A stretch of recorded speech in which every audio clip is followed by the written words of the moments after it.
Hi friends, this is part 3 of our input output chapter and इस video के अंदर हम एक प्रैक्टिकल एग्जाम्पल लेने वाले हैं और इसके अंदर एक सीरीज की हम बात करेंगे कि इनपुट की बात करेंगे जो मिक्स है अल्फाबेट एंड न्यूमेरिकल दोनों सीरीज का। सो आपने इंडिविजुअली जान लिया है कि उन दोनों को कैसे हम प्रोसेस करते हैं और उसमें हम कैसे एक आंसर निकालते हैं। बट आपके एग्जाम में उस फॉर्म मतलब इतना सिंप्लीफाइड फॉर्म में क्वेश्चंस कभी भी नहीं डाले जाते हैं। इस example, this is a real example जो एग्जाम में आते हैं, जिसको आप एक तरह से एक सैम्पल क्वेश्चन के जैसे ले सकते हैं। सो लेट्स सी आपको क्वेश्चन किस फॉर्म में आता है। क्वेश्चन में क्या कहा जाता है, आपको एक इनपुट दिया होता है एंड उसके स्टेप्स दिए होते हैं एंड इस पर्टिकुलर इनपुट में इन्होंने 5 स्टेप्स लिए हैं। फाइन, सो दिस शोज कि इस इनपुट को फाइनल बनाने के लिए 5 स्टेप लिए गए। बट हमें ये देखना है कि हर स्टेप में उन्होंने करा क्या है, क्या रूल, क्या पैटर्न फॉलो किया है। सो हम ये कैसे जानेंगे, हमें बहुत ध्यान से हर स्टेप को रीड आउट करना पड़ेगा एंड उसको समझना पड़ेगा कि क्या चेंजेस है। Will compare previous step with this step. Fine. So if I say कि यहाँ पे था mix 12 in form 35 R 20 with 47 given. So this was the initial input. First step में क्या हुआ है, if I notice here is that जो यहाँ R था उसको उन्होंने यहाँ से इसको ये इसको ले आए हैं यहाँ। Fine. This is the first change in the series. Now, another thing which I see, अगर सिर्फ एक चेंज किया जाता तो सिर्फ ये R यहाँ लाके पूरी की पूरी रिमेनिंग सीरीज इसके पीछे लगा दी जाती। बट R के बाद आना तो मिक्स चाहिए था, लेकिन आ क्या रहा है, फॉर्म। मतलब इन्होंने हर स्टेप में 2 चेंजेस करे हैं। सो दिस फॉर्म ये उठा के लाए हैं यहाँ पे। फाइन, उसके बाद ओके इन्होंने 2 को रीअरेंज किया। उसके बाद इन्होंने क्या किया है, मिक्स ऐसे कैसा लेके आए हैं 12 in 35 20 with 47 given। सो हमें ये पता चल गया कि हर स्टेप में 2 चेंजेस करने वाले हैं। अब हमें ये देखना है कि किस बेस पे चेंजेस कर रहे हैं। सो वो लॉजिक जानने के लिए हमें क्या करना पड़ेगा, हमें इसका फाइनल आउटपुट देखना पड़ेगा एक बारी।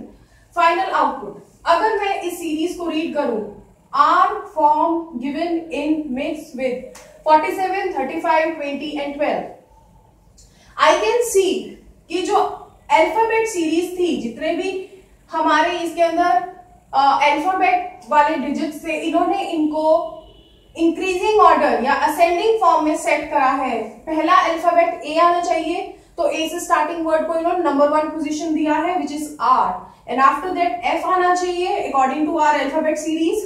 सो इसमें यहाँ पे इन्होंने फॉर्म को सेकेंड पोजिशनिंग करी है।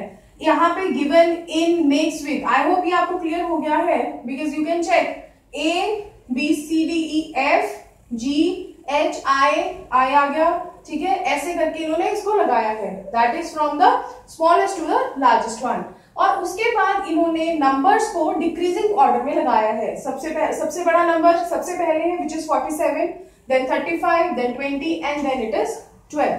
सो कर क्या रहे हैं, ये सबसे पहले सेट कर रहे हैं वर्ड्स को इंक्रीजिंग ऑर्डर में। आर फॉर्म लग चुका है, आर फॉर्म के बाद मेरा क्या आना चाहिए, ए सेट हो गया है, एफ सेट हो गया है। अब नेक्स्ट अल्फाबेट मेरा क्या रहेगा, जी वाला विच इज गिवन। सो जी को उठा के यहाँ पे लाया गया है। फाइन, 2 सेटिंग मुझे करनी है। जी के बाद क्या आना चाहिए, आई वाला वर्ड है इन, वो यहाँ सेट हुआ। उसके बाद इन दोनों को इग्नोर करके सारी सीरीज ऐसी लिख दी गई है, मिक्स 12 35 20 with 47।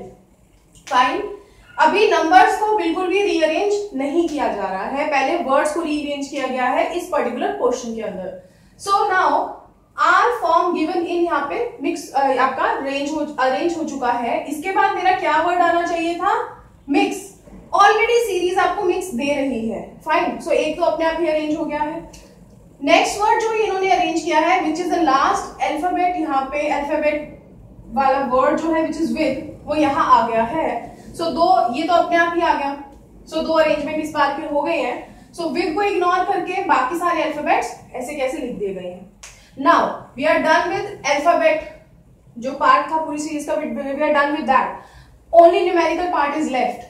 न्यूमेरिकल पार्ट में सबसे पहले क्या आना चाहिए? सबसे बड़ा number which is 47. We have placed it here and after that 35 आना चाहिए. वो अपनी पोजीशन पे ऑलरेडी आ गया है, so you need not to rearrange it. Now next, इन दोनों को इग्नोर करके रिमेनिंग सारी की सारी सीरीज को वैसे ही लिख दिया गया है. फाइन.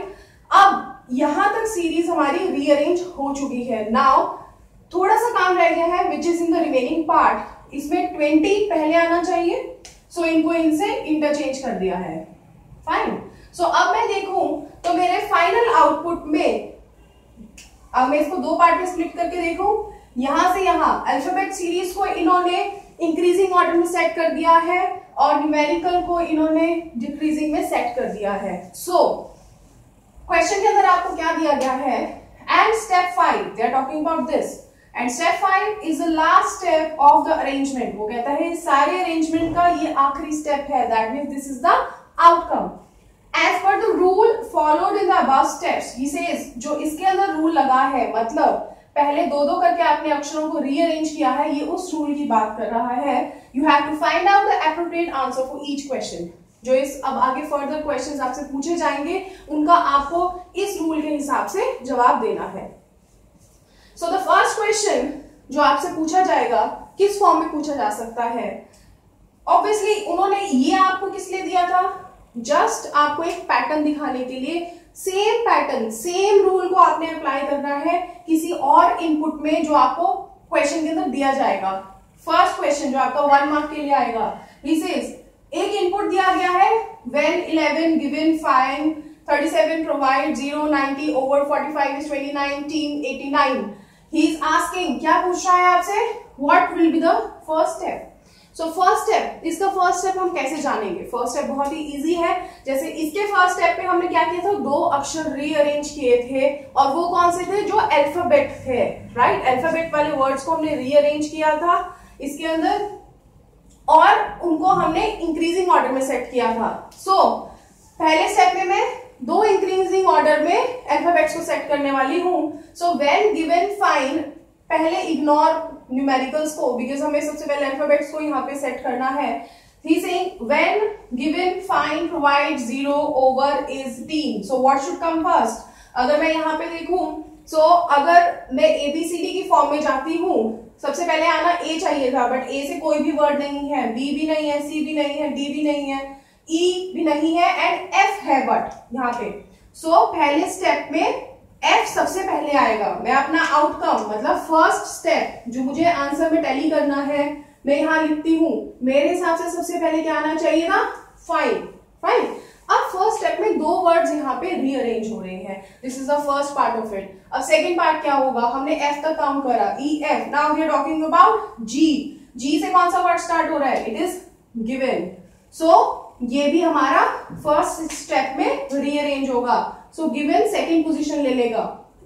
फाइन. अब इन दोनों को इग्नोर करके बाकी सारी की सारी सीरीज ऐसे ही लिखी जाएगी. व्हेन, यहां मैंने 11, गिवन मैंने हटा दिया है 37, then I am talking about provide, then 0 90 over 45 is 29 team 89. So you can see that almost हमें अभी तो आप समझ रहे हैं, सो आपको थोड़ा टाइम लग रहा है, but when you practice it once, आपको 1 मिनट भी नहीं लगेगा ये आंसर टिक करने के लिए. सो ऑप्शन जो भी आपकी ये है उसको आप टिक कर दीजिएगा. Fine. So this is how आपको ये क्वेश्चन करना होगा.